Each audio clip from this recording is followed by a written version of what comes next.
গত কয়েক মাসে রাজ্যে আর্যিকর আবহে কিছুটা হলেও চাপে ছিল শাসক দল, কিন্তু 6 বিধানসভা আসনে উপনির্বাচনের ফল বেরোতেই স্বস্তির নিঃশ্বাস ছাড়ল তৃণমূল। প্রেস্টিজ ফাইটে মুখে হাসি তৃণমূলের, ফল 6-0। তাও আবার ছোটখাটো ব্যবধানে নয়, ব্যবধান দাঁড়ালো সর্বোচ্চ 1,32,000 পর্যন্ত। মাদারিহাটে ভোটের ব্যবধান 28,168 ভোট, শতাংশে 54.05। সিতাইয়ে ভোটের ব্যবধান হয়ে দাঁড়িয়েছে 1,30,636 ভোট, যা শতাংশে দাঁড়ায় 76.08। মেদিনীপুরে ভোটের ব্যবধান 33,936, আর সেখানে শতাংশ 53.44। হারোয়াতে ভোটের ব্যবধান 1,31,388, 76.63 শতাংশ। তালডাংরায় ভোটের ব্যবধান 34,082, যার শতাংশ দাঁড়ায় 52.07। নৈহাটিতে ভোটের ব্যবধান 49,277, শতাংশে 62.97। জয়পুর মমতা বন্দ্যোপাধ্যায় এক্স হ্যান্ডেলে লেখেন, মানুষই আমাদের ভরসা, আমরা জমিদার নই, মানুষের পাহারাদার। বাজি ফাটিয়ে সবুজ আবির খেলে উল্লাসে মাতেন তৃণমূল কর্মী সমর্থকরা। আর্যিকর কাণ্ডে খানিকটা কোণঠাসা তৃণমূলকে 26-এর আগে যেন নতুন অক্সিজেন দিল উপনির্বাচনের ফল।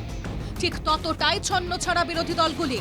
সবচেয়ে বেশি কঙ্কালসার চেহারা সামনে এলো বিজেপির। প্রশ্ন উঠে এলো, বাংলায় গেরুয়া বাহিনীর ভবিষ্যৎ কি? সিতাই ও হারোয়ায় উপনির্বাচনের ফলে বিজেপির জামানত জব্দ। ভোটমুখী সংগঠনের কথা বলে কার্যত সুকান্তর বিড়ম্বনা বাড়িয়েছেন শুভেন্দু। উপনির্বাচনেও ভরাডুবি, বিজেপিতে পরিবর্তনের ডাক দিলীপেরও। আমার যেটা মনে হয়েছে, সময়ের ডাক, সংগঠনকে নির্বাচনমুখী, দল এবং মোর্চাকে আন্দোলনমুখী করা দরকার।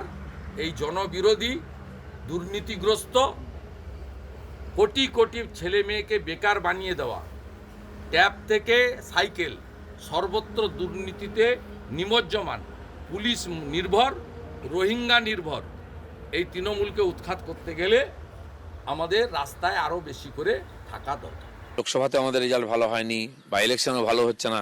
অবশ্যই পার্টির মধ্যে চিন্তন মন্থন হওয়া উচিত যে পার্টির কাজ করার পদ্ধতি, নির্বাচন লড়ার পদ্ধতি ইত্যাদি পাল্টানোর দরকার আছে। কি করা উচিত সেটা চিন্তাভাবনা হওয়া উচিত পার্টির মধ্যে, তার মধ্যে পরিবর্তন হওয়া উচিত। আমাদের এখন পার্টিতে নতুন করে মেম্বারশিপ চলছে, তারপরে পার্টির সাংগঠনিক রদবদল হবে, আর তারপরে নতুন করে 26-এর ইলেকশন নিয়ে আমরা লড়াই শুরু করব। এদিকে বিজেপির এই ক্ষয়িষ্ণু অবস্থায় দিলীপ ঘোষের পক্ষ থেকে শুরু সোশ্যাল মিডিয়া ক্যাম্পেইন। বঙ্গ বিজেপির মহানায়ক নামের একটি পেজ থেকে লেখা হচ্ছে, দিলীপ ঘোষ ছিল, বিজেপি জিতত। বাতেলাবাজ ও ঢপবাজের নেতৃত্বে 2021 থেকে শুধু হেরেই চলেছি। বাতেলাবাজ হটাও, বঙ্গ বিজেপি বাঁচাও। যদিও দলের হারের দায় এড়াননি সে রাজ্য বিজেপি সভাপতি সুকান্ত মজুমদার। তিনি বলেন, উপনির্বাচনে এমনই হয়। এদিকে কয়েকদিন আগেই তথাগত রায়ের পোস্ট ঘিরে অনেকেই মনে করছেন শুভেন্দু অধিকারী তার একমাত্র যোগ্যতম চয়েস, ফলে দ্বিধা বিভক্ত বিজেপিও।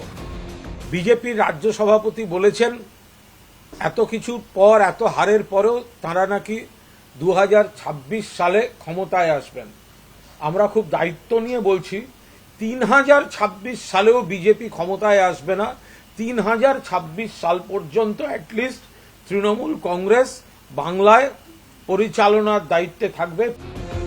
উপনির্বাচনের ফলে ভীষণভাবে উচ্ছ্বসিত তৃণমূল, ততটাই দেশেহারা অন্তর্কলহে বিরোধী বিজেপি। হারের দায় নিয়েও দায় ঠেলাঠেলি। উপনির্বাচনের ফলের পর এখন যে বিষয়গুলি ভাবাচ্ছে বিরোধী বিজেপিকে। বিজেপির বিধায়ক সংখ্যা কমে দাঁড়ালো 70। বিজেপির ভোট এক ধাক্কায় অনেকটাই কমে গেল। সিতাই মাদারিহাটে হারের পর উত্তরবঙ্গেও রক্তক্ষরণের ছবি স্পষ্ট। রাজ্য সভাপতি বদলের দাবি জোরালো হচ্ছে সংগঠনের অন্দরেই। সংখ্যালঘু এলাকা হারোয়ায় জামানত জব্দ বিজেপির। আর্যিকর দুর্নীতি ইস্যু ধোপে টিকল না শাসকের বিরুদ্ধে। Bureau report, NKTV Bangla.